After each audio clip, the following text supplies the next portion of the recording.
চোখে ব্যথা হলে দয়া করে কেউ অবহেলা করবেন না। আমার পরিচিত এক আঙ্কেল ছিলেন। চোখে ব্যথা হতো, চোখে দেখতে কষ্ট হতো, মাথা ব্যথা হতো।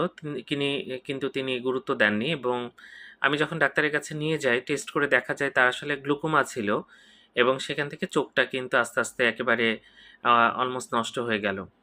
তো যাই হোক, এটা যদি চোখে ব্যথা হয় এবং চোখে দেখতে সমস্যা হয়, তার সাথে মাথা ব্যথা থাকে, গ্লুকোমার ব্যথা কিন্তু বেশ তীব্র হয়, এটা খেয়াল রাখতে হবে।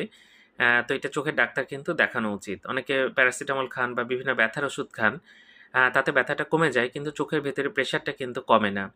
এটা দীর্ঘদিন থাকলে কিন্তু ক্ষতি করতে থাকে এবং একটা পর্যায়ে গিয়ে সে ব্যক্তি কিন্তু আর কিছুই দেখতে পায় না এবং এরকম রোগী কিন্তু প্রায় দেখতে পাওয়া যায়।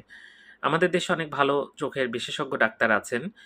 যখন এরকম সমস্যা হবে দয়া করে দেখবেন এবং চোখের ভিতরে প্রেশারটা টেস্ট করে দেখবেন যে বাড়লো কিনা। যদি বেড়ে যায় তাহলে তার চিকিৎসা নিতে হবে।